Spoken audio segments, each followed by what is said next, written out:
അടിയന്തരാവസ്ഥ പ്രഖ്യാപിക്കുമ്പോൾ മീനങ്ങാടി ഗവൺമെന്റ് ഹൈസ്കൂളിലെ വിദ്യാർത്ഥിനിയായിരുന്നു CR സുലോചന.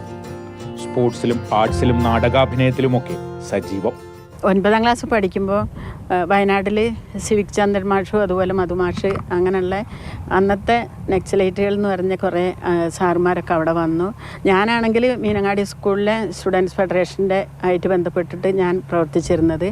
അപ്പോൾ ഇവരുടെയൊക്കെ ഒരു 2-3 നാടകങ്ങളിലൊക്കെ അഭിനയിക്കേണ്ടി വന്നു. അങ്ങനെ ഒന്നാമത് ഞാൻ അഭിനയിക്കുന്ന ഒരു വ്യക്തി എന്നുള്ള നിലയിൽ ഇവരെ കൂടെ കൂടിയിട്ട് അഭിനയിച്ചിട്ടൊക്കെ ഉണ്ട്. പക്ഷെ അന്നത്തെ സമകാലീന വിഷയമായി ബന്ധപ്പെട്ടിട്ടുള്ള നാടകങ്ങളായിരുന്നു അതൊക്കെ.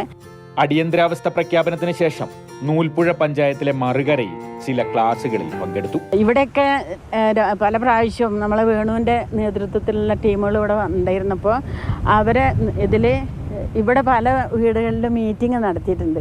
ആ മീറ്റിങ്ങുകളിൽ പരിണാമ സിദ്ധാന്തം എന്നൊക്കെ പറഞ്ഞിട്ട് വേണുവൊക്കെ വേണുവെന്ന് എനിക്കറിയില്ല, സത്യൻ എന്നാണ് പേര് ഞങ്ങളോടൊക്കെ പറഞ്ഞത്. ഇവിടെ പല വീടുകളിലും അതിൻ്റെ ചുറ്റുവട്ടത്തൊക്കെ തന്നെയാണ് ഞാൻ നിൽക്കുന്നത്. അവിടെ ഒരു നാണുവേട്ടൻ എന്ന് പറഞ്ഞിട്ടൊരാളുണ്ടായിരുന്നു. ആ നാണുവേട്ടൻ്റെ വീട്ടിൽ വെച്ചിട്ട് ഞങ്ങൾ മീറ്റിംഗ് കൂടിയിട്ടുണ്ട്. അതേപോലെ തന്നെ ഇവിടെ ഒരു ഭാസ്കരൻ ചെട്ടി എന്ന് പറഞ്ഞിട്ടൊരാളുണ്ടായിരുന്നു. അങ്ങനെയുള്ള 2-3 മീറ്റിങ്ങിലെ ഞാൻ ആകെ പങ്കെടുത്തിട്ടുള്ളൂ. ക്ലാസ് നടക്കുമ്പോൾ വീട് വളഞ്ഞ പോലീസ് 16 വയസ്സ് മാത്രം പ്രായമുണ്ടായിരുന്ന സുലോചനയെ ഉൾപ്പെടെ കസ്റ്റഡിയിലെടുത്തു. 29 ദിവസം കോഴിക്കോട് വനിതാ പോലീസ് സ്റ്റേഷനിൽ. എന്നോട് പറഞ്ഞു ഒന്ന് ബാത്റൂം ഒന്ന് കഴുകണം എന്ന് പറഞ്ഞ് SI. ഞാൻ പറഞ്ഞു ഞാൻ കഴുകില്ല, ഞാനിതിന് വന്നൊന്നുമല്ല, ഞാനൊരു തെറ്റും ചെയ്തിട്ടില്ല.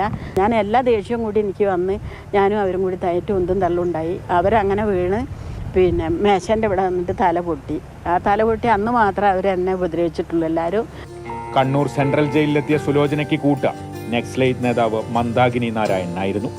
മന്ദാകിനിക്ക് നേരെയുള്ള പോലീസ് അതിക്രമത്തെ ഒറ്റയ്ക്ക് ചെറുത്തു തോൽപ്പിച്ചു സുലോചന. അന്ന് അജിതേച്ചി പൂജപ്പുര ജയിലിലാണ്ടിരുന്നത്. ഒരു 3 ദിവസം കഴിഞ്ഞ് 4ാം ദിവസം ആയപ്പോഴത്തേനും ജയിലറെല്ലാം കൂടി രാവിലെ എല്ലാവരും കൂടി വന്ന് മാൻ്റെ അടുത്ത് വന്ന് കരണ്ടിയൊക്കെ വായ കുത്തിത്തരികയും വെള്ളം ഒഴിച്ചു കൊടുക്കാനും കുടിപ്പിക്കാനും അങ്ങനെ എന്തെല്ലാമോ ഒരു ഫോഴ്സ് ചെയ്ത് ഇങ്ങനെ ചെയ്ത്.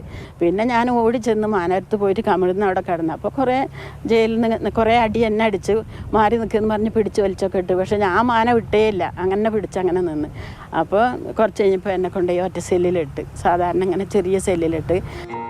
കൗമാരപ്രായത്തിലെ തീഷ്ണാനുഭവങ്ങൾ നൽകിയ പോരാട്ടവീര്യവുമായി ഇന്നും അനീതിക്കെതിരായ സമരമുഖങ്ങളിൽ സജീവ സാന്നിധ്യമാണ് സുലോചന. മാതൃഭൂമി ന്യൂസ്, വയനാട്.